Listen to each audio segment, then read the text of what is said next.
My name is Alicia Carney, and I'm the Executive Director here at the Dreamland, and I can't tell you how happy it is to have our doors open, and with the announcement of reopening of 100% this weekend. This is a really exciting time for the Dreamland and for the community, so thank you so much for your support and for being here. As most of you know, storytelling is a really special program that we offer at the Dreamland, where we work with our local community members to tell stories that are really centered around a theme. We pick a different theme each time, and truly it becomes something that you connect with your peers, people that you know in our community on a level that you never may have known. So it's very exciting, and this evening you're going to hear stories around the theme of bravery from 5 different storytellers, and this is all because of your support. Our members and our supporters of the Dreamland are essential, and especially through the year that we've seen. This has been a really difficult year. Our doors were open and closed, and we've been committed to being open to this community since January, and I just want to say thank you on behalf of our team, on behalf of everybody involved with the Dreamland. Thank you so much for being here and for your support. Without further ado, I would like to formally introduce Bonnie Levison and bring her to the stage. Bonnie has worked with our storytellers and coached them, and she is a very well-known member of the Nantucket community, and we are so grateful for Bonnie's continued support here at the Dreamland.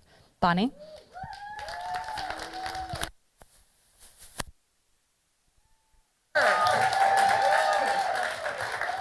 It's great to open the summer. Isn't it wonderful? Oh, terrific. Yeah, that was my visual gag for the night. Here it is. Okay, everybody, welcome to Dreamland Storytelling. Thank you for coming out on this freezing cold night. But I'm really excited to be back. This is our 5th installment of a storytelling show on Nantucket here at the Dreamland. And I'm wondering, by round of applause, who's been to a Dreamland storytelling show? Okay. Who has not been to a Dreamland storytelling show? Wonderful. Who has told a story at a Dreamland storytelling show? Awesome. I can't see you, but I'm feeling the love. Thank you for those of you who have been to one, you know what to expect. But for those of you who haven't, as Alicia, by the way, Alicia is our new executive director. You do know that, right? Isn't that wonderful? So exciting. Dreamland is so lucky to have her. What's going to happen tonight is that 5 individuals who are part of the Nantucket community are going to come up here, and they're just going to share a story from their lives. Just a simple act of sharing a story from their life. I started getting involved. I know I have that effect on audiences, and brings tears to my eyes too. Oh, poor little thing. And so these storytellers are going to come up and share a story from their lives inspired by the theme, because it is Memorial Day weekend, of bravery. We thought that was, of course, the appropriate theme to use in honor of our incredible the men and women of our armed services, who have given us freedom, by the way. But you may not hear a story about that tonight. Every storyteller has about 7 minutes to share a story. And all of us spoke together, and they all shared an experience, and they built a story around those experiences that were inspired by this theme. And you're going to hear 5 very different stories. And you might hear a story about, when I thought of bravery, it could be something about, standing up to a bully. It could be jumping out of an airplane. It could be going to the Stop and Shop on the Friday of Memorial Day weekend. Bravery comes in many different shapes and sizes. But I'm really excited for these stories because I think you'll feel that theme throughout the evening. And I think it's an important one for this weekend to help us also reflect on why we have a Memorial Day weekend, because it's not just for Fagawi, right?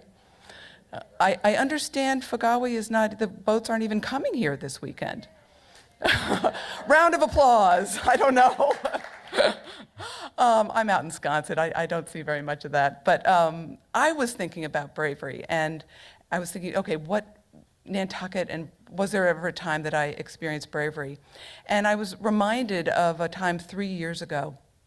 But I grew up as somebody who grew to this enormous size of almost 6 feet tall at the age of 12. And so I had all sorts of body issues. I had some eating disorders. I mean, I was just really uncomfortable in my skin. And while I eventually grew out of it, I didn't totally. I still carried a little bit of those insecurities with me. And so 3 years ago, I attended the Nantucket Project, which I'm sure everybody knows about. It's amazing. I totally recommend it. And I attended it, and they had this photographer, a very famous photographer called Spencer Tunick there. I love photography. I think he's incredible, but I call him Spencer No Tunick because he does nudes, and that is what he does.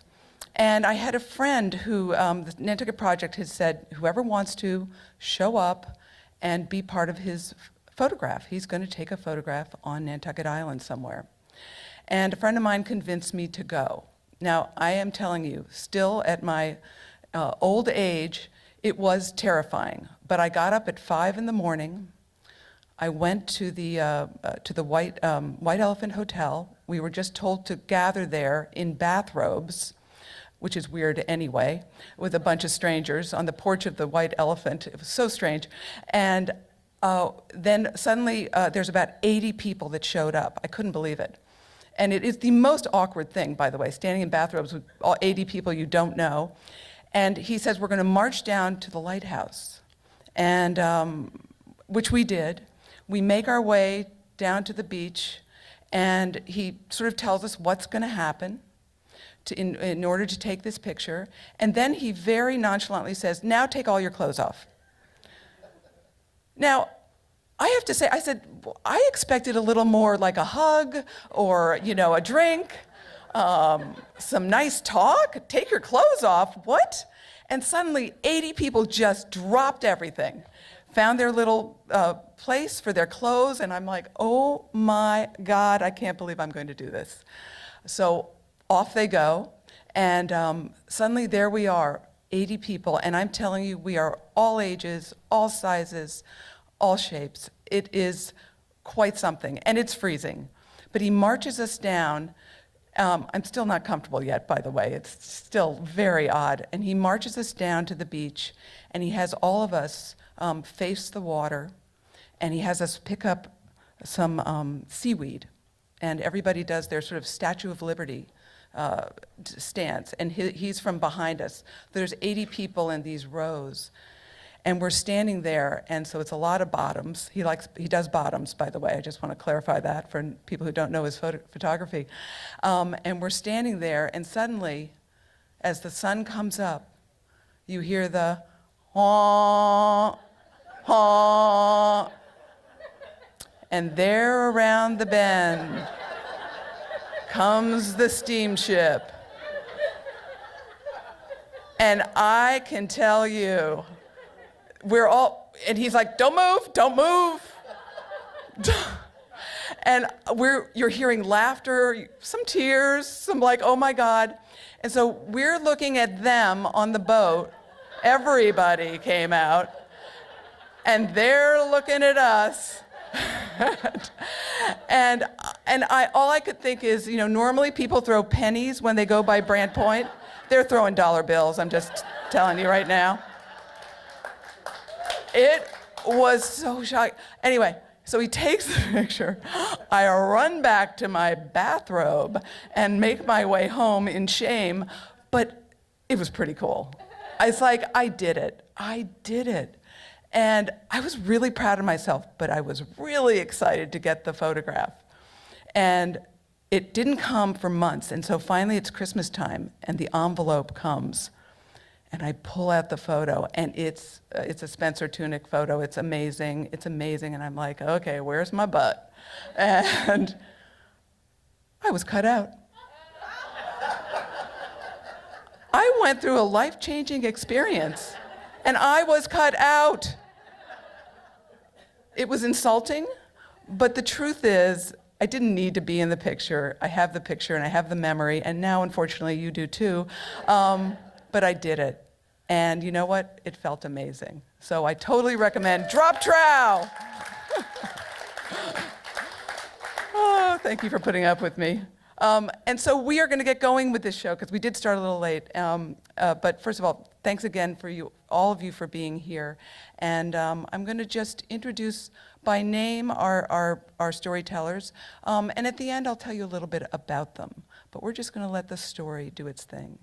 So I know this is our first storyteller, so I know you're going to give him a huge round of applause. Please welcome to the stage Mark Carapezza.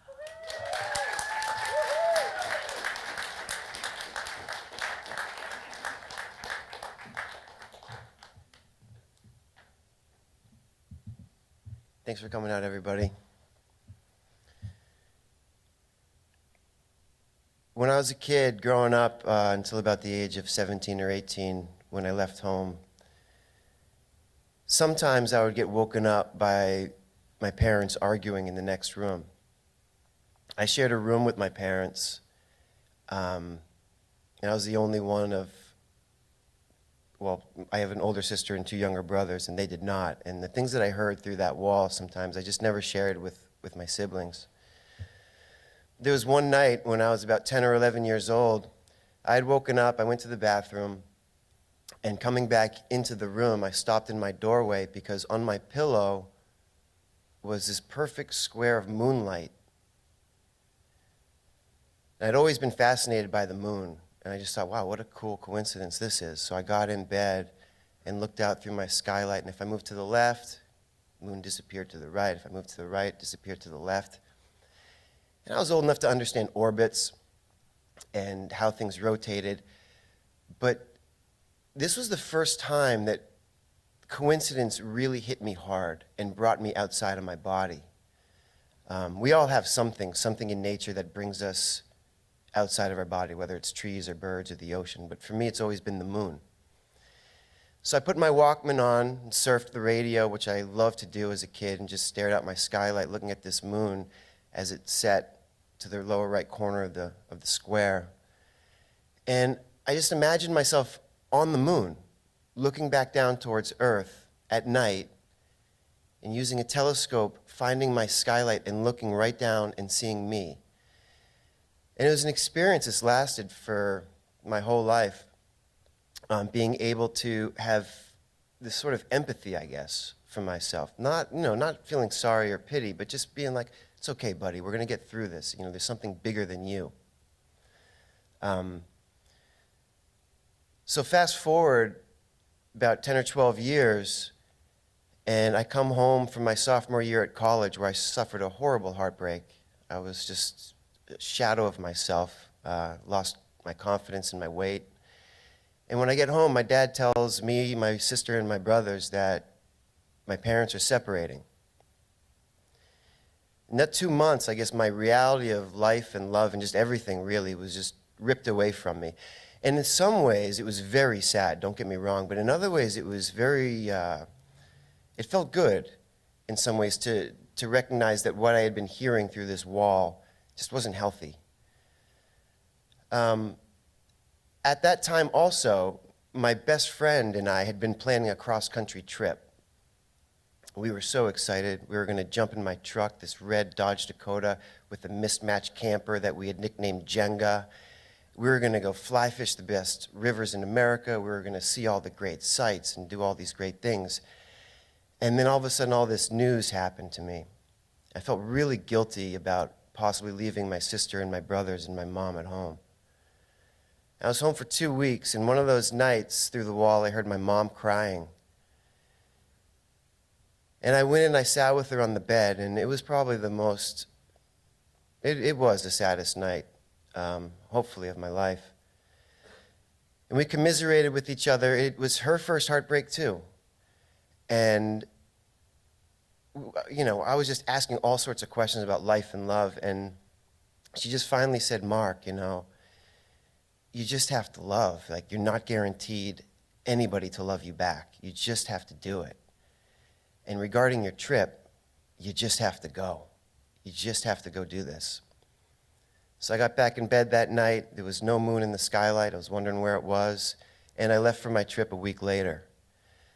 Now, my best friend Tim and I had each picked a few places in the country to go visit that the other one could not veto. Not that we did anyway, but that was the rule.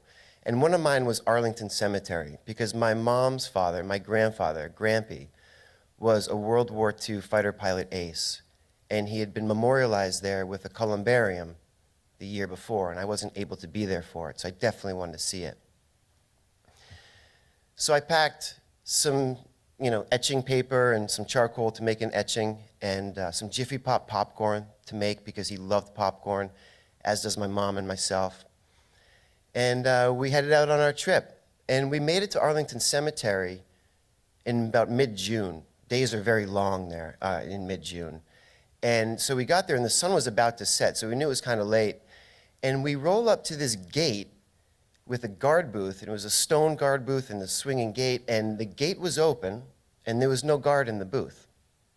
So we sat there for a few minutes, kind of called out, looked around, and my buddy Tim was getting a little nervous. He's like, I don't know. I was like, I do. We're gonna roll in here if nobody shows up. And nobody showed up for a while, so we put the truck in drive, put Jenga in drive, and just started to roll in. Now, if you haven't been to Arlington Cemetery, it is something to see. It is gorgeous. It's immaculately kept. All the tombstones are in a line. It's like you're driving almost through a cornfield where just everything is scattered, and all of a sudden you look out your side window and boom, everything is in line. We must have driven around for about 15, 20 minutes looking for somebody or a map to tell us where the columbariums were. Nobody. It's amazing nobody didn't see us. I mean, the sun was, setting and glaring off of the camper. And we finally found the columbarium site.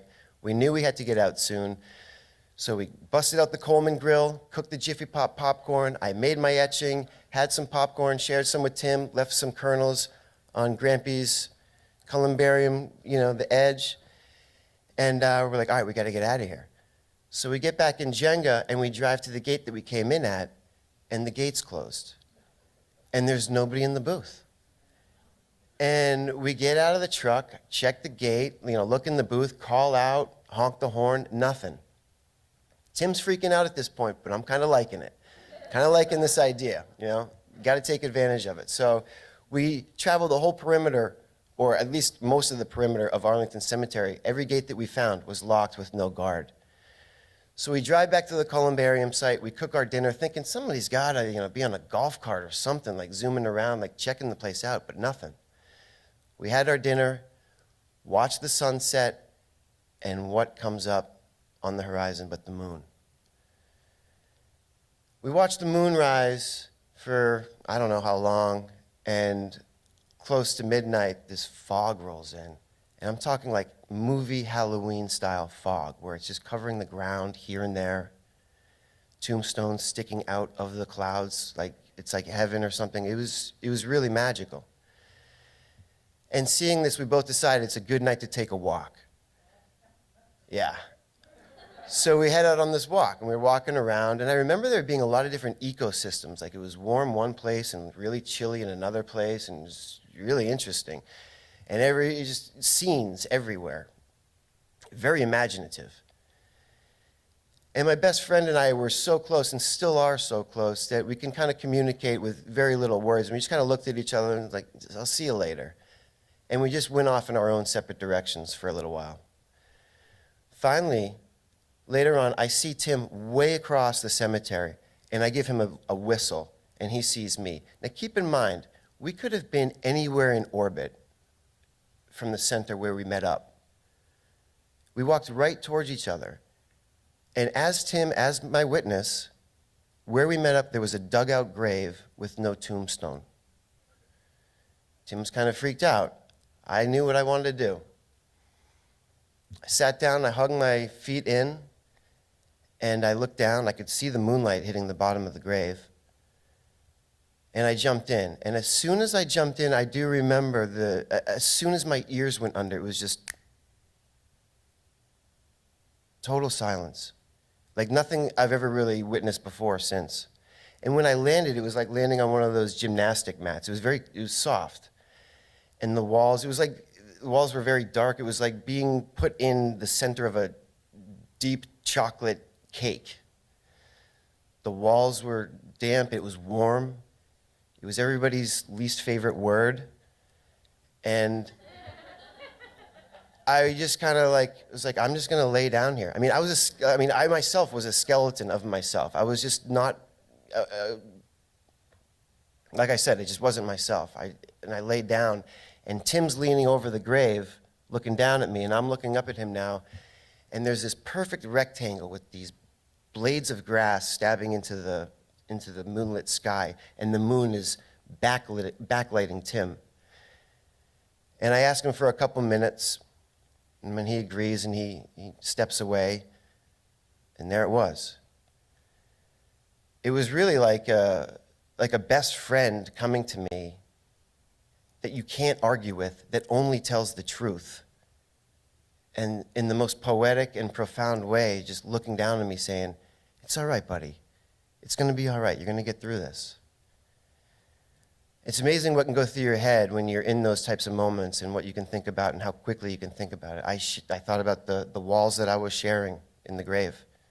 You know, it wasn't lost on me that I was laying with some of the heroes that made it possible for two best friends to cross the country and question everything they knew about. Thought about my mom and my brothers and death, of course. You know, I guess that was the point. But the one thing that just kept on coming back to me was thank you. Like, thank you so much. Like, I know, like, I'm going through this, but thank you. It's just thank you to be alive, you know? The coincidence of life, the coincidence of a planet spinning around the sun at just the right distance and just the right heat with water. Thank you.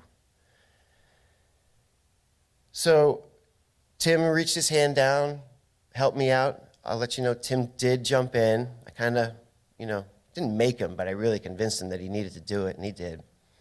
And we went back to the columbarium site, and we camped out in Arlington Cemetery, and I think that's a very short list of people that have done that. And we slept with the heroes that night. It was pretty cool. And the next morning, very early, we get up, and we're figuring, like, the gate's still locked, but we're just going to drive to it, and when someone shows up, we'll just tell them what happened, say sorry, and hopefully, honest mistake. But we get to the gate, and the gate's wide open, and there's nobody in the booth. And we're just looking at each other like, this is just absolutely crazy. Nobody's going to believe us. So we just slowly drive away, looking in the rearview mirror, laughing like, this is just absolutely nuts. Did that really just happen? Jumped on I-95 and headed to the Outer Banks and continued on our amazing, magical trip of one thing after another. I mean, when you get those moments of synchronicity, when the moon lines up or when something lines up for you, if you're aware of it and you're thankful for it, they happen again. And the more I think, at least for me, the more you notice those, the more they'll happen. For instance, when I was writing this story for you all, after I was asked to be in this, which, by the way, thank you, my buddy Tim called. I hadn't talked to him for a few months. That's just how it is sometimes, and all of a sudden he sends me pictures of his family and asks what I'm doing. Well, I'm actually writing the story about Arlington Cemetery. And then the next day, I get an email from my mom, and it says, Grammy, my grandmother, who passed away last June, will be honored at Arlington Cemetery, and she'll get a columbarium as well, next to William H. Lott this October. And we'll see if the moon shows up. Thank you.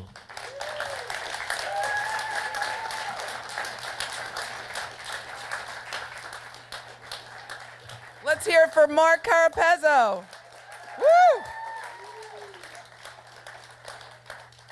Wasn't that gorgeous, you guys? Oh, my goodness. I actually grew up in Washington, D.C., and my dad's apartment could see Arlington Cemetery in the distance. And I passed it so many times, and Mark, you just gave me this wonderful reflection about that place. I feel like maybe I took it for granted because I passed it so many times, but what beautiful imagery.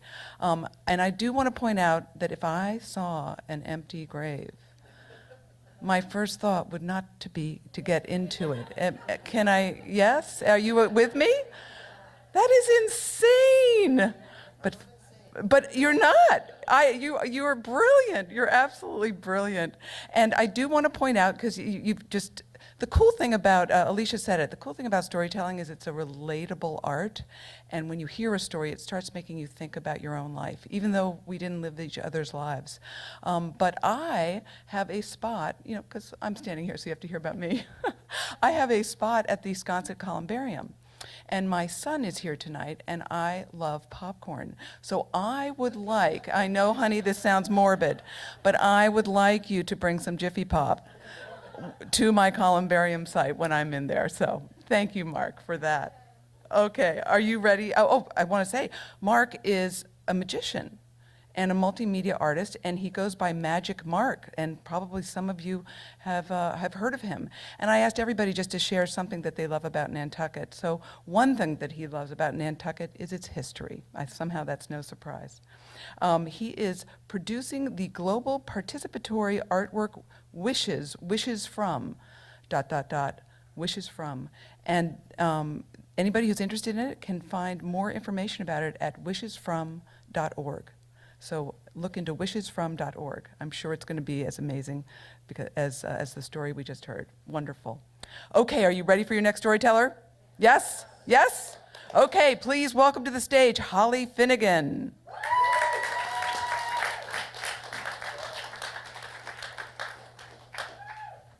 All right. Can you hear me okay? I have to tell you that I knew Bonnie looked so familiar. And then I realized that we were both cut off of the same photo at Spencer Tunick. And when you said your story, it was my story. So yeah, like I said, I knew you. So, all right. Guys, if you don't mind, if we could just begin, if you can put your hands on your heart.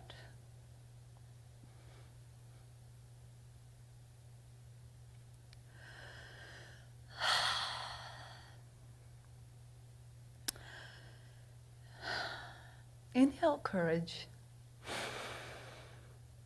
Exhale fear. Let's do it again. Inhale courage. Exhale fear. One more time. Inhale courage. Exhale fear.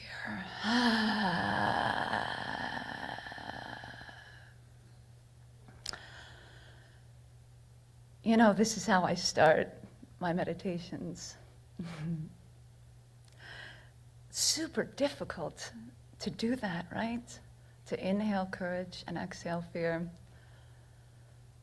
Super hard to talk about being brave on a stage, right? And then it's also really courageous to stand on a stage and say who you are unapologetically. Inhale courage.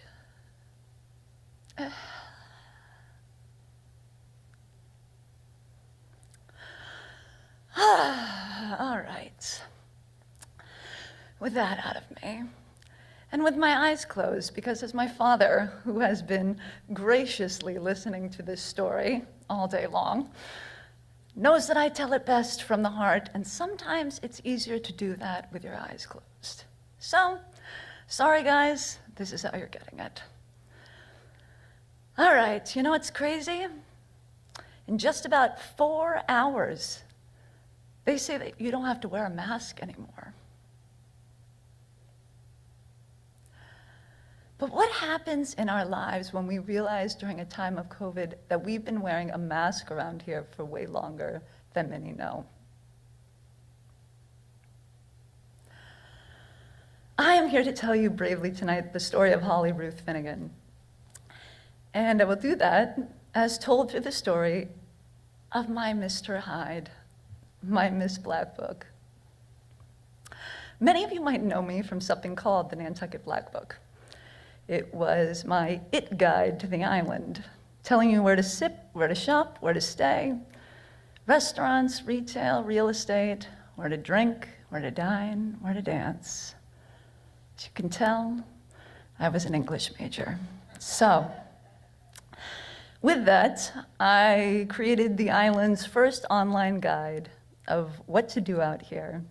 And I told you it all through the power of something called social media marketing. But when I launched this 10 years ago, no one was using social media like that.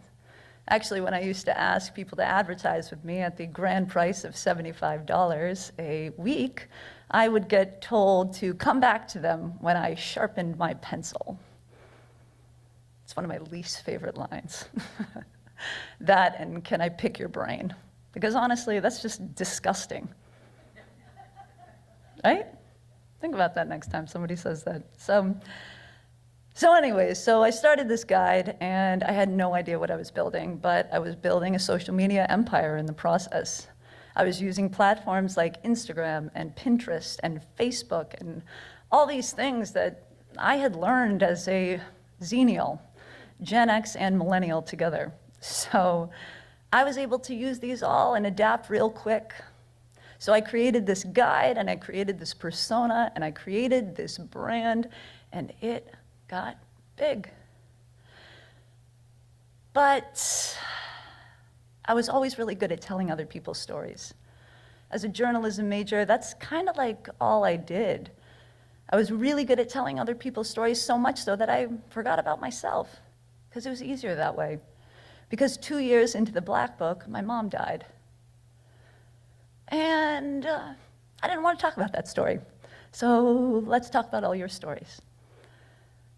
And then what happened is that I overbusied myself for years after my mom died, because that's easier than feeling grief. And then after that, I started to use all of my self-worth based around your likes. My currency came from your comments.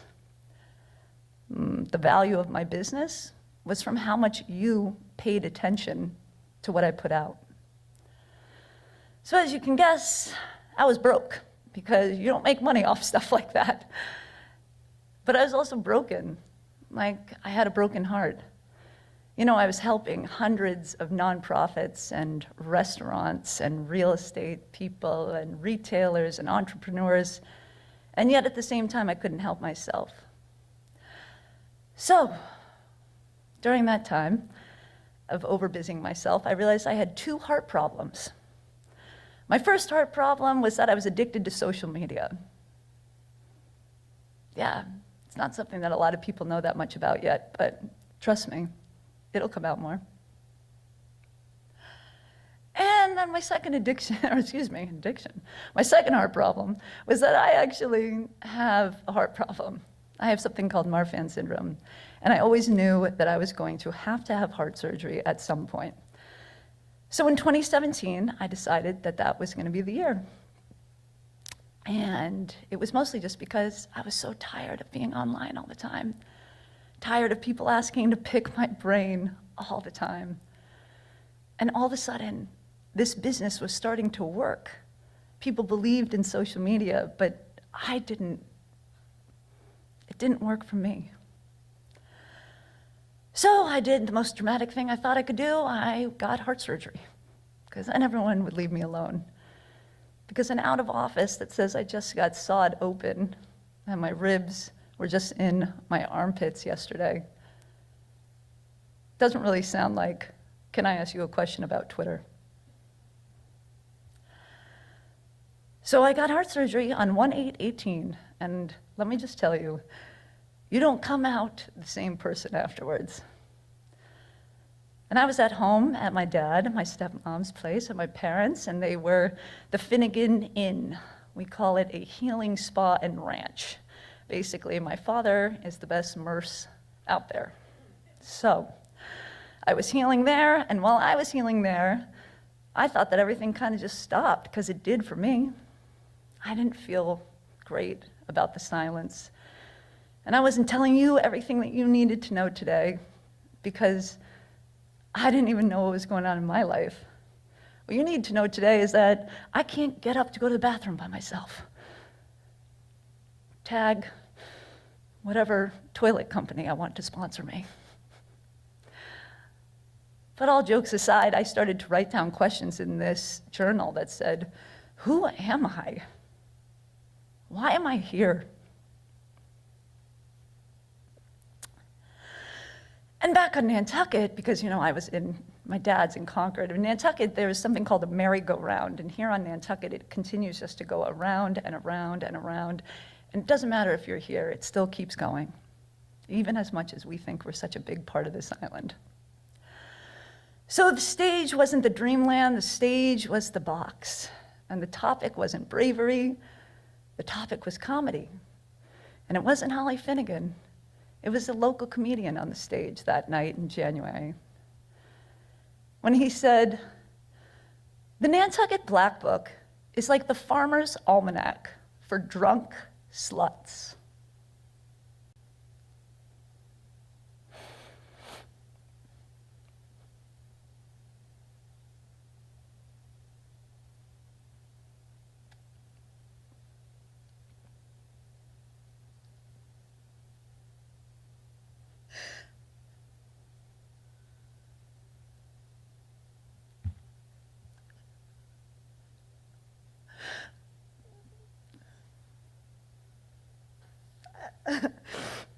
I don't think it was this quiet at the box that night, but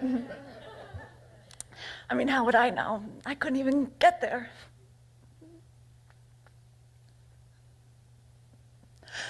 So, all of a sudden, I started thinking, I hate that place.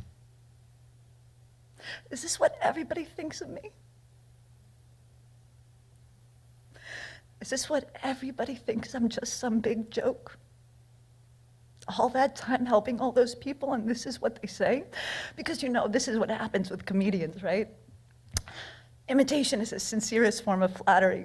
So after that comedian went on, there was the other mini version of this comedian who got on stage and kept saying things like, "Oh, the Nantucket Black Book is all about rosé and floral crowns." Not even funny. That guy's not funny. What a joke. So yeah, I didn't want to be here, so I started to do what I do best. When I don't want to be someplace, I try to be anywhere else. So I started going to a place called Bali. I started changing up the East Coast or the Far East. And I liked it over there because no one knew who I was over there. No one asked to pick my brain over there. And everybody thought it was just okay to be a digital nomad. And what ended up happening from there was that I just started to find myself because I wasn't sharing that stuff online. I was me. I was just Holly Bolly. And I like that. And I like her. And then I would come back to Nantucket after Bali, and people would come up to me and they'd say, "Oh my God, are you Nantucket Black Book?" And I'd be like, "No, I'm Holly Bolly." But nobody knew that girl. So then,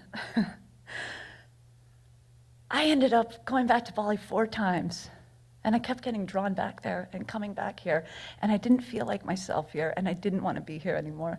But I had this huge brand, and all these people following me, and it was like one day, like Forrest Gump, I was running and running and running, and all this shit happened, and then I looked around, and I was like, you know what? I'm gonna go home now. I'm gonna go home to myself. And so what happened, guys, is that after COVID, I started to recognize that I really had to come home to myself. And so then on Mother's Day of 2020, when I was handcuffed to the Gray Lady, even though Holly Bolly was dying to get over there, I found a little dead bird in front of this house that I used to live in Sconset. And it was Mother's Day, and I had a dead bird, and I don't have my mom, and I don't have any kids, but I took off my mask, and I put this bird in my mask, and then I got into my car, and I went down to Milestone Road and realized that I had called my friend Kate at one point, and I said, "Kate, can I have that rock that you have at your store that says inhale courage and exhale fear? Can I have that rock?" And she left it for me in her mailbox, because that's Nantucket. And then I took that rock, and I took that bird in my mask, and I went to Beach 21. And when I was down in Beach 21, I was watching my boyfriend kite surf because that's his meditation. And all of a sudden, he was kite surfing and flying right behind me. And I looked by him and I was like, I'm taking a video of that. And guess what? I never post it because I never post anything about my relationship because I hold that sacred.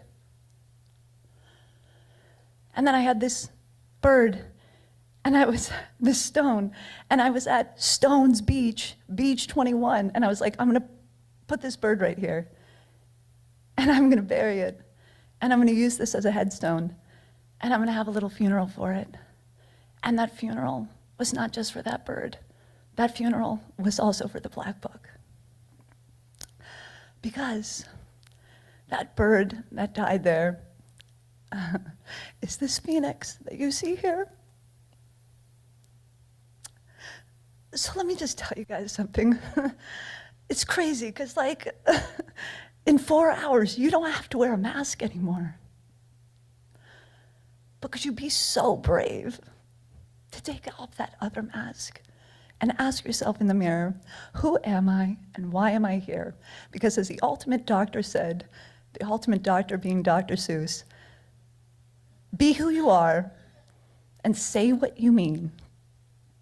Because those who mind don't matter, and those who matter don't mind. Inhale courage, exhale fear.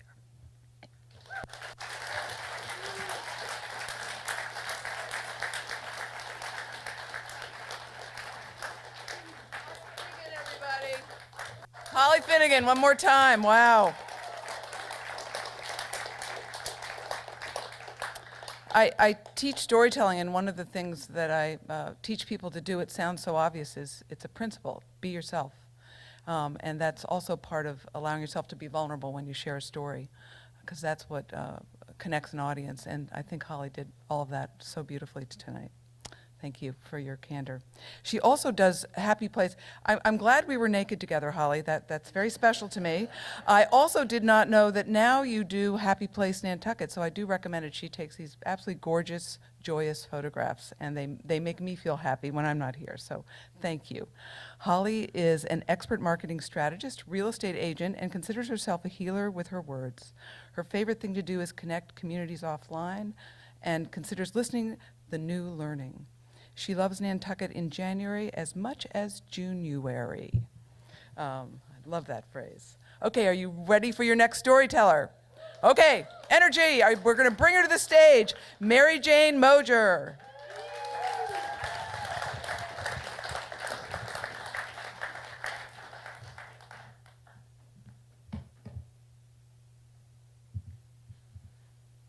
I'm a Perry girl. I was born and raised here on Nantucket, one of the very, very fortunate ones to live here and to call it my home. And I've always known who I was, and I have a certain safety and comfort in knowing not only who I am, but where I came from. I'm a 12th generation Nantucket native. You can notice the high forehead, the blank stare. I'm also very fiercely, proudly Portuguese. My dad was Joe Perry, not the Joe Perry from Aerosmith, the Joe Perry who was the mechanic at Al Silva's garage.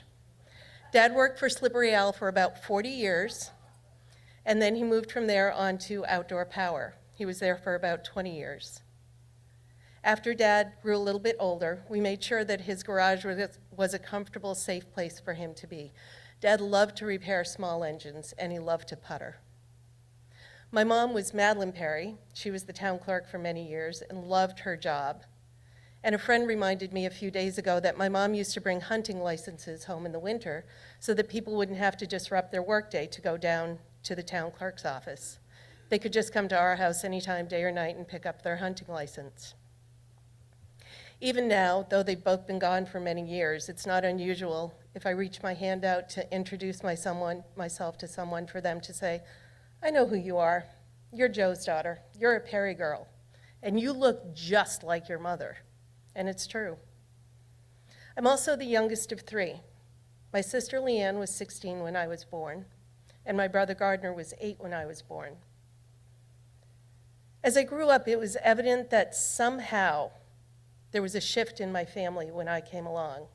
I never knew what it was, but It was clear that life before me was different when I joined the family.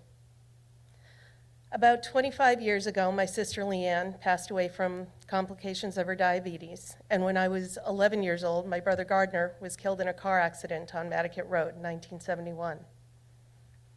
Watching your parents lose two of their children, it's brutal. It's devastating. And to be the last one standing, the last one with them, well, let's say there's a little pressure there. But I had a large family. I have more cousins than a girl could ever hope for. First cousins, second cousins, 10th cousins, you name it, I've got them. A few years ago for Christmas, I was looking for a stocking stuffer for my husband, and I found one of the Ancestry.com DNA kits, and I thought, sure, why not? My husband had been working with my son-in-law, who had done extensive research for our own family tree. He spent hours at the Historical Association, at the town clerk's office, pouring through records. He created this painting that was 5 feet by 4 feet of this huge, beautiful tree of life with roots that were 4 feet wide and had all of our names individually written on it, going back 12 generations, 13 counting my daughter, and we have 14 coming soon. One thing that I've learned is that when it comes to the Ancestry DNA kits, there's no gray area. People either say, oh my gosh, that looks like so much fun. What could go wrong? Sign me up. Or, yeah, no, not going to happen. My husband was firmly in the no way, thanks, it's not going to happen category. And that was fine. So the DNA kit kicked around my house for a while. It was too big for the junk drawer. So it wound up on my bureau or in the living room or on the dining room table, where one day I stumbled upon it and thought, hey, wait a minute, this looks like fun. What could go wrong? Sign me up.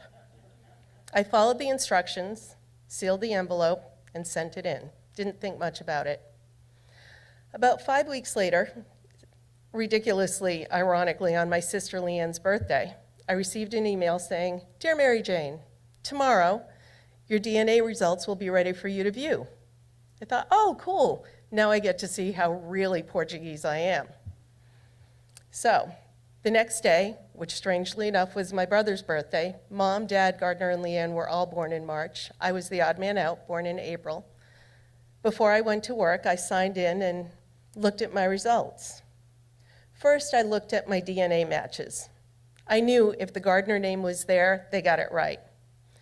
I logged in, and all the expected suspects were there. Cousins, aunts, uncles, the whole Gardner clan. And I thought, wow, well done, Ancestry. You did good. Except that this one name at the top of the list, Tim, who they said was most likely my first cousin. So I moved from there to my ethnicity estimates. And I thought, I'm probably not 100% Portuguese. No one's that lucky. I'm probably maybe 75, 80%. I don't know. We'll see.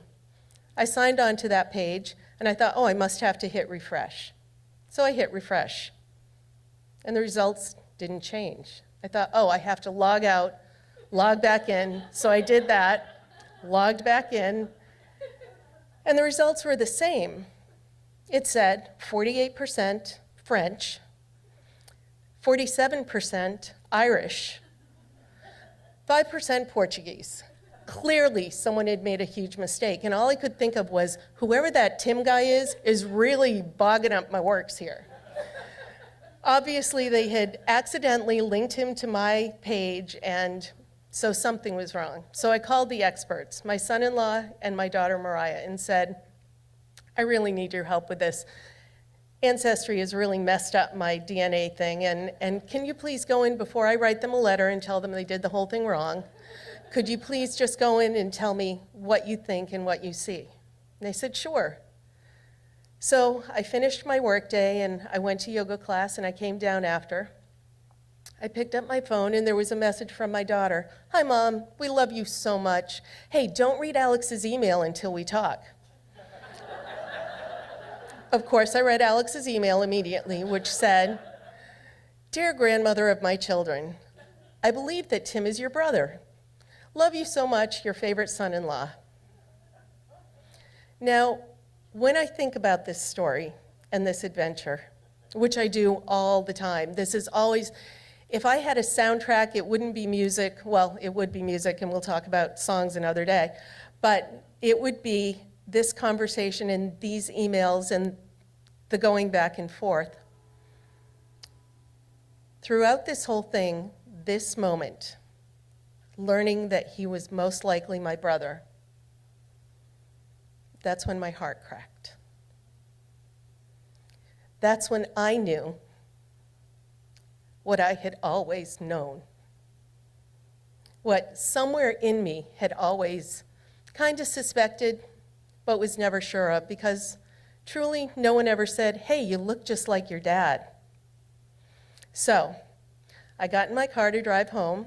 I called my youngest son, Jacob, and said, hey, I made 10 gallons of soup, come over for dinner. And oh, by the way, let me tell you about Uncle Timmy. So he came over, and my stepdaughter Leah came over, and my husband was there, and we all sat around the table, and we went over the possibilities, because one of the greatest blessings of my family is that we have a really warped sense of humor. So did Grandpa Perry, when he was in the Merchant Marine, have another family somewhere else, not so far-fetched? Did my father, when he was in the Navy, have a child that we never knew about? We went over every possibility until finally Mariah said, who was on speakerphone with us, why don't we just text this Tim guy and see if he can shed some light on this? Well, there you go, making sense. So we did. We started messaging with Tim, who was lovely and warm and welcoming.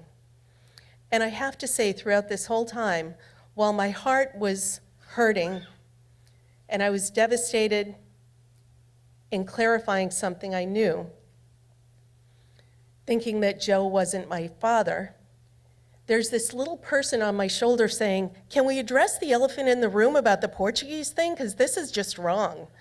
Forget the parenthood thing. We've got to talk about this. I was able to quell that a little bit. Not so much all the time, but we're working on that. So we texted Tim, and we went back and forth, and we tried to talk about different surnames that we might share, really avoiding the main event. And he had all these beautiful Irish names and French names, none of which were anywhere in my family tree, until Mariah finally asked the question that by this point we were all thinking.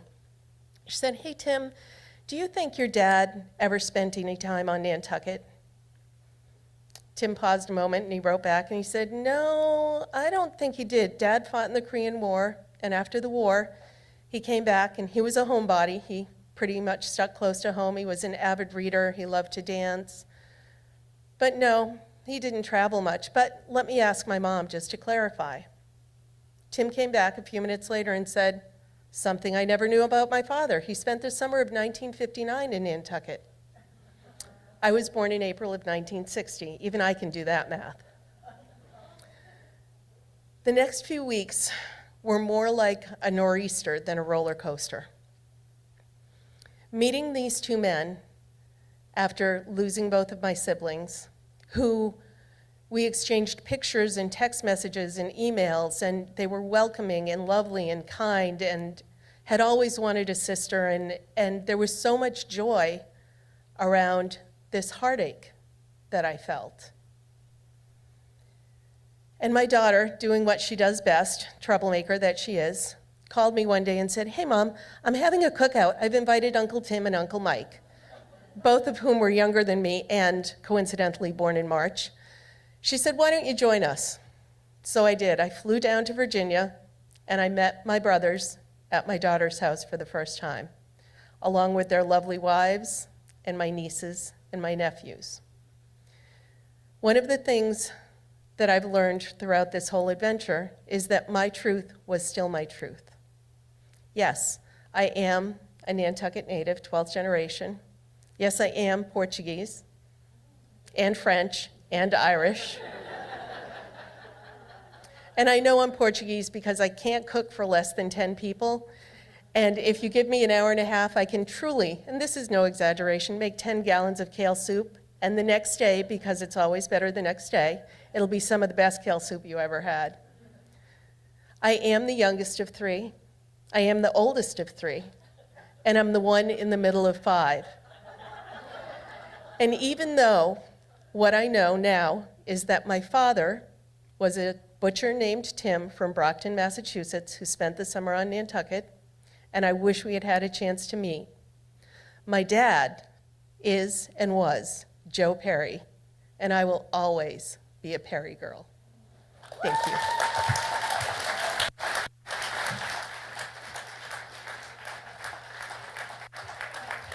Mary Jane Moser.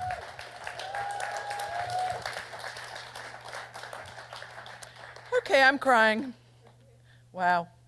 I didn't see it coming. Did you guys see that coming when she first came on stage? No. That's what I love about storytelling. I am a person, I usually have something to say. I have nothing to say, Mary Jane. Yeah, I think you just said it all. Unbelievable. Although I do have a few relatives I'd like to think I'm not related to, and I might want to find those, but amazing.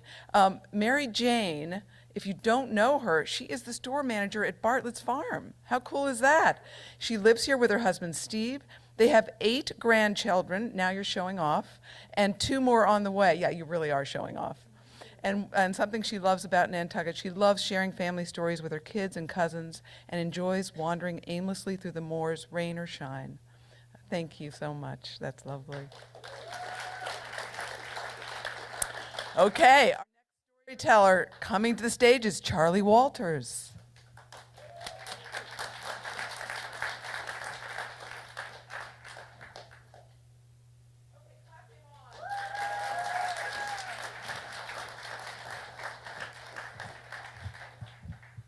Good evening.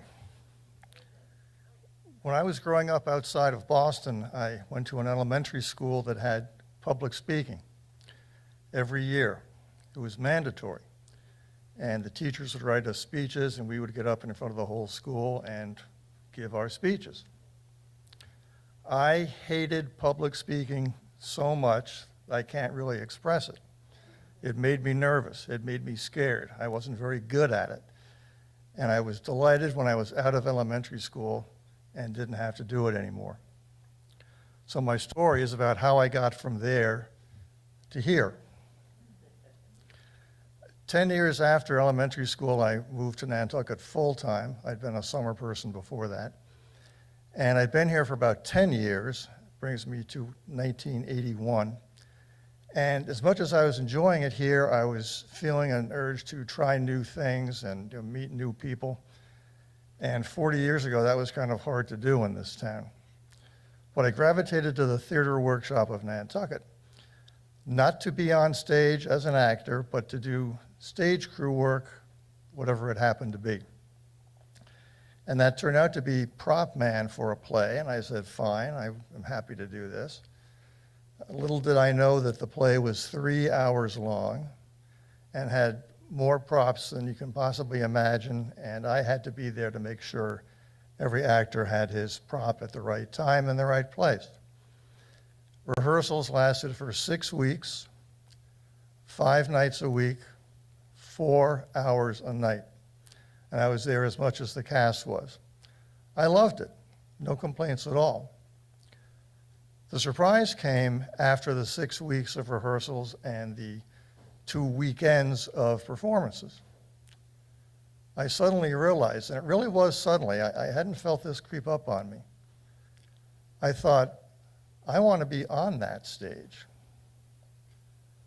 I don't want to be backstage. I am raring to go to get on that stage.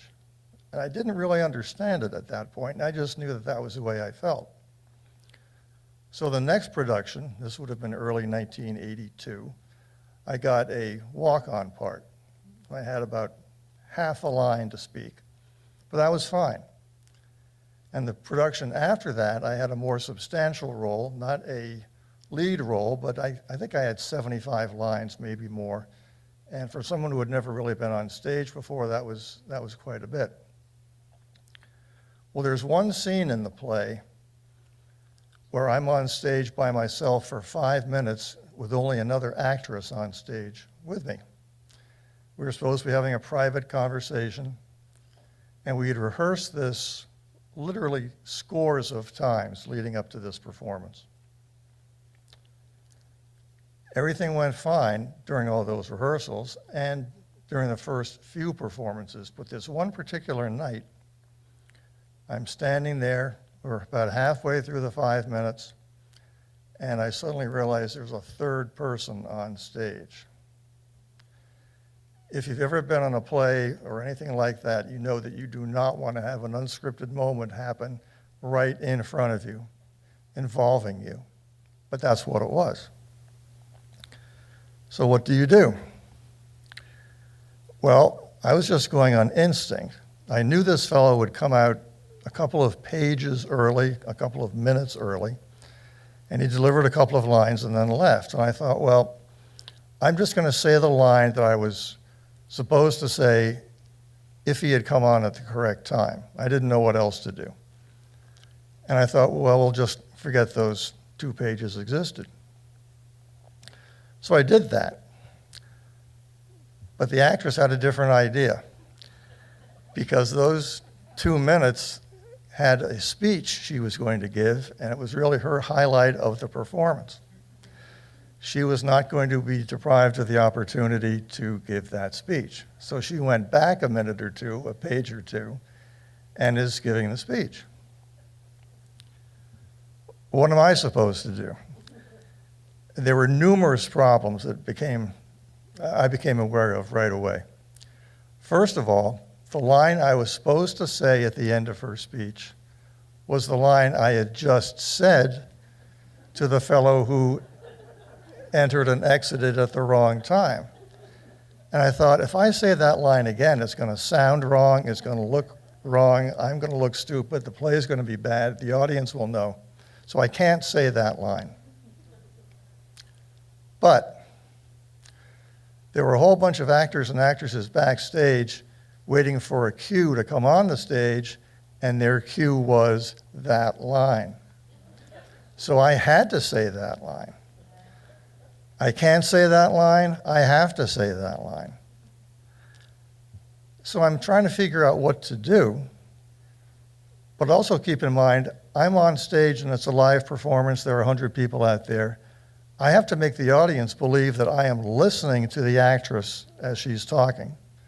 I have to make eye contact at the right time, show the proper body language. I can't let on what's going on in my head. So my body is doing one thing, my mind is doing, can't say it, have to say it, can't say it, have to say it. And of course, I was by myself out there in terms of trying to figure out what I was going to do. I mean, the stage manager couldn't come out and say, time out, folks, I'm going to tell them what to do next. Well, this was up to me completely. Also, this play was set in the year 1400. And the language wasn't authentic to that period of time, but the playwright had invented kind of a phony, archaic language to make it at least appear that it was 1400 on stage. So whatever I was going to say, I had to tailor it to the style of the rest of the play. If I came out with a 20th century American English kind of a line, it was not going to cut it. So I've got that going through my head too. And by the way, I had 30 seconds in which to figure all this stuff out and do it. I had to figure it out and do it because you don't want even 2 or 3 seconds of silence on the stage, because that seems like 2 or 3 hours to the audience. What I ended up doing was I invented a line using the phony, archaic words, and I attached it to the line that I was supposed to say in the script. That way I wasn't repeating the line, I was changing it, and I retained the cue for the actors backstage. They came on, the rest of the show went very well, no problem. Situation encountered, situation solved. Now, it was only sometime after that that I started to think about, well, what really happened out there? And how did I do whatever it was that I did? Well, go back to that first show where I was the prop man and all the time I spent in rehearsals. I realized much, much later that I couldn't account for where the fear had gone, the fear of being on stage, which is a parallel line to that public speaking from elementary school. But I remembered that I was about as close to being on stage with the cast without being a cast member as I could be. And I saw friends of mine doing this for 8 weeks. When we're afraid of something, are we afraid of that something, or are we afraid of the unknown? And the idea of being on a stage was no longer the unknown to me. So before I even knew it, literally before I knew it, the fear was gone. I had lack of fear in its place. It was that lack of fear that allowed me to do all those things. But I also was thinking about that Ernest Hemingway quote, "Courage is grace under pressure." Turns out he actually said guts is grace under pressure. And I was certainly under pressure during those 30 seconds. And I think I did show some grace by being focused and poised and all of that. But guts, I don't think so. I mean, guts is a fireman running into the burning building. Guts is a soldier on the battlefield. Or if you're Hemingway, guts is the bullfighter in Spain. I didn't feel any of that. So what was going on? I still don't think I was being brave unless you think you can be brave and not know you're being brave. And it finally came to me that during those 8 weeks of that prop man play, in addition to the fear just evaporating, the lack of fear had become so embedded in my system, so instilled in me. It was almost like breathing. You're always doing it, but you're usually not aware of it.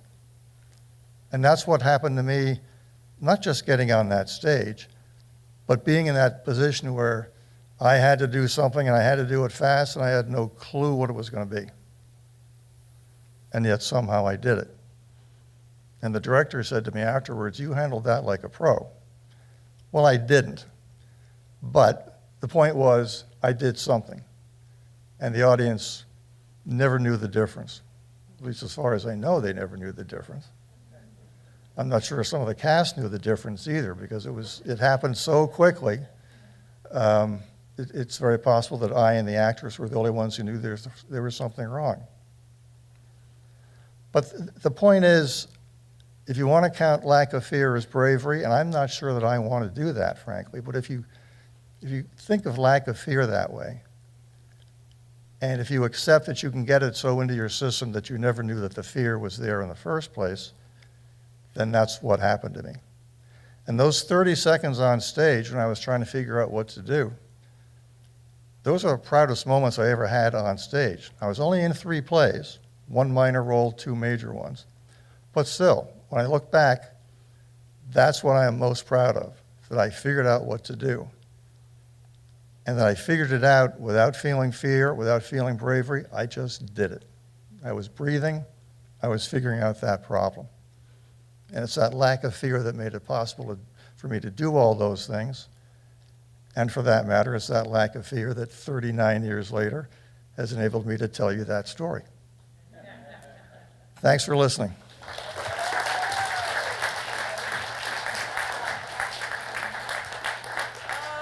Charlie Waters, one more time. Wow, I mean, it was a great story, but it was also like a philosophy lesson or something. It was really intense. I'm glad I didn't smoke any pot tonight. I'm very happy about that. Just kidding.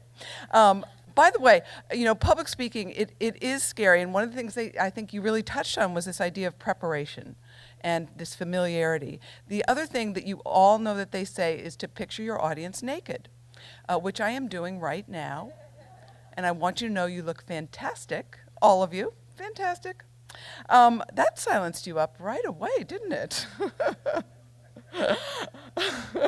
Okay, Charlie has lived here for 50 years. He hosts television and radio shows here. You've probably seen him. He teaches music classes at the Athenaeum, and he co-programs the Dreamland's Film for Thought series. One thing Charlie loves about Nantucket is its natural beauty, of course. Are you guys ready for your final storyteller? We hear some energy? Okay. Welcome to the stage, Rob Cocuzzo.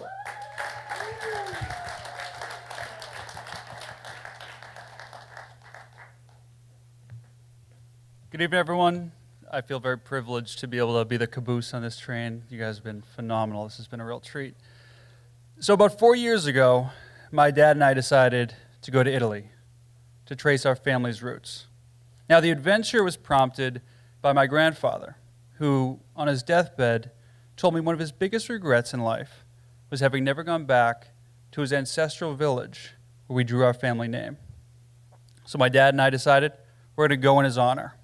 We're going to fly to Florence, we're going to rent bikes, pedal 425 miles to the village, find out everything we can about this place, and get back, hopefully, with enough time to tell my grandfather what we've discovered. Now, this was going to be the ultimate pilgrimage, but I have to admit, I had some trepidation. It wasn't the fact that I'd be spending 2 weeks with my dad. It wasn't the 425 miles of cycling into the unknown. My fear stemmed more to the history we might discover there. See, I'd spent some time in those recent months reading about World War II history in Italy. And we often forget that fascist Italy was the ugly younger cousin of Hitler's Germany. I mean, Mussolini subjugated Jews. He rounded them up. He put them in internment camps. It was a very, very grim history. Now, this history was particularly painful for me because I was in love with a Jewish woman. And unbeknownst to that Jewish woman, I was preparing to ask her to marry me when I got back from this trip. So I'm thinking, please, let me not discover something on this trip that's going to create an insurmountable obstacle for us to get over as a small family. My dad and I do the trip. We fly to Florence, we rent the bikes, we grind out 425 arduous miles, and we arrive to the village. Now, our arrival was nothing short of storybook. These ancient buildings reached down to the road that we'd been on for 425 miles and drew us into the heart of this village. So it pulls us in, the buildings are kind of telescoping above us, and it brings us to this piazza, this beautiful piazza, these ancient trees sticking out, the mountains, the Apennine Mountains in the background. And the natural focal point of the piazza is this monument. And at the top of the monument is a statue. It's of an angel, and the angel's holding up a shield and a sword to the sky. Now, I'm still on my bike, kind of making my way up, and I can start to see on the base of the monument our names engraved. And before I had even put my foot, before I put my hand on the brake, took my foot out to have my first step into my homeland, I can see at the bottom, or I should say the top, but the bottom part of the top of the monument was my last name, carved in the stone. Now, I don't know if you've done this, if you've gone back to your ancestral homeland, but there is something that fires in you that's like molecular. You know you've never been here, but somehow you're certain that you're returning. And my dad and I stood there just awash in this euphoria as we felt like we'd finally returned. Now, after that euphoria kind of brought us back to reality, I then had the obvious question, well, what's the story with the monument? What's this all about? I was able to talk to some local folks, and they explained, yeah, this is a World War II monument. This is to some of the folks that passed away in the war. So I'm thinking, oh, okay, so what was the story about the, World War II here? And I almost asked the question begrudgingly because I was so afraid to find out what had occurred here. And as I came to discover, this village was actually a place where Jews had been interned. There were fascists that were in this village. And immediately I'm awash with this palpable sense of dread. I'm just thinking all of my fears are being realized. I'm suddenly about to learn this history that is going to have an irreparable I thought to be a stain on my family history. I didn't know what I was going to discover.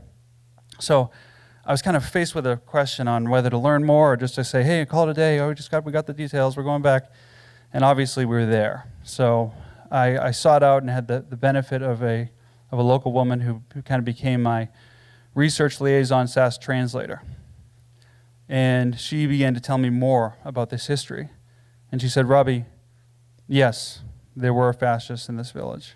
And yes, there were dozens of Jews interned here. But there were also heroes here. You see, when the Nazis came to occupy Italy, and they came to villages like mine, San Donato Val di Camino, they came to round up the Jews, the remaining Jews. A lot of these Jews had been from all over Europe. Some of them had been from Italy. In this particular village, the vast majority of them were from Vienna, Austria, and there were some other Jews from Italy that were there. But when the Nazis came to occupy the village, and they went to go search for these Jews who they knew were here, because the fascists said, this is where you got to go, this is where you're going to get them. When they arrived, the Jews were nowhere to be seen. And what had happened was the villagers bound together to hide them in their attics, to hide them up into the mountainside, to do all these acts of incredible bravery to save their lives. And so immediately the calibration of my experience here has gone from to whoa. Suddenly I'm part of something that's really remarkable. And I needed to know more. Because it was one thing to have the story, but I wanted to know what possessed these people who were literally living in the middle of nowhere. I mean, the history books are not going to write about what they're doing. I didn't know the history. They could have done any number of things. They could have closed their doors. They could have just, minded their own business. But they put their necks on the line to save complete strangers. And I wanted to know why. How does someone act with that type of bravery? Because it seems like we're in short supply of it these days in certain circles. And so I went to my research liaison. I said, Delia, do you know anyone that I can talk to that would know more about this? He said, Robbie, actually I do. There's a 95-year-old woman. She's still here. She's one of the heroes. I said, would you bring me to see her? He said, yeah, she actually works. She has a little shop down the way. Let's go take a look, see if she's there. So we walk down the street. I push open this ancient wooden door, and a sliver of light just shoots in to the room and illuminates these little dust particles. And it's a little 5 and dime knick-knack shop. There's kind of old dresses with plastic on them, and there's toys, and there's toilet paper rolls, and there's Kleenex boxes. And at the center of this kind of cacophony of things is this woman. And she sat there on a seat, just center of the room. She's immaculately dressed in this beautifully crisp blue dress. Her hair is just perfectly kempt. And she sat in the middle of the room, and at the table side next to her is a little statuette of Mary, a Bible, and a set of rosary beads. And so we go in there, and Delia, my research liaison, kind of gives her why we're there. And for the next 45 minutes, I have this conversation through my translator with this woman, Pasqualina. And I'm a journalist by profession. I've interviewed hundreds of people in my career. And this conversation, this 45 minutes, was by far the most intense that I'd ever experienced. Because you knew what you're hearing was a primary source to something that's truly rare in humanity. And somehow I was privileged to be on the receiving end. Now, what Pasqualina told me, what she did during the war, was she worked in the town municipal office. And she had the power to forge identifications for folks. And so there were about 30 Jews that she worked on creating IDs for them so that they could get through these checkpoints, these Nazi checkpoints, and they could hopefully get out of Italy and survive. And I'm hearing this story, and I'm thinking, this 18-year-old girl working in a town municipal office where there's fascists literally looking over her shoulders, and she's forging these IDs. And then she tells me, well, when the Nazis came, they got a hold of one of these IDs. They came knocking on my door, this door that you just walked through. They came knocking on my door, and they took her out in the street, and they put a gun to her head. And they said, did you make this ID? And she said she had. Now, by the grace of God, they let her go. And so I was there to be able to have a conversation with her. Despite how heavy and important that story was, I needed to know more. I needed to know what possessed her to act with that bravery. It just seemed like such a rare quality that you don't come across very often. And I kept on asking the question, like, this whole family that all could have been slaughtered. You could have easily just kept your door closed. You could have minded your business. Like, why did you act the way that you did? And I kept on asking her the question. And finally, she gave me what I think was probably her best answer, because she was just getting frustrated. She didn't quite see what I was going for. And she said, we have a saying here in San Donato. When you do good, you forget about it.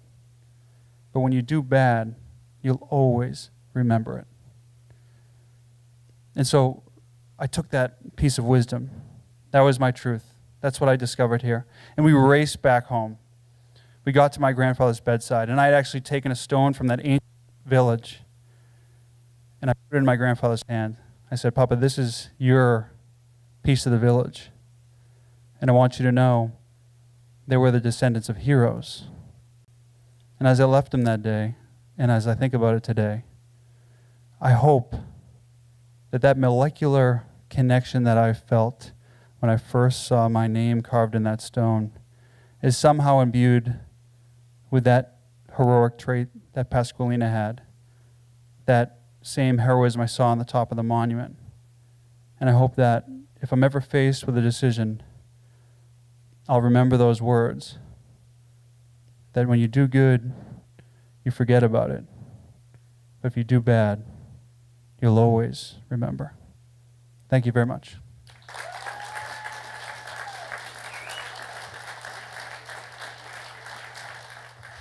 Rob Cocuzo, everybody. Wow. Well, he knew how to bring it home, right? Amazing. And bringing our theme just to life. How gorgeous that was. Rob is the longtime editor of N Magazine, and he is the author of Tracking the Wild Kumba and The Road to San Donato, which we just heard about. Rob loves the bottomless stories found on Nantucket, helping keep his creative juices flowing, and creative they are. Thank you so much. Could I bring all the storytellers back on stage? Get a final round of applause. Come on up. To our brave storytellers, thank you, audience. Thank you, storytellers. Happy Memorial Day.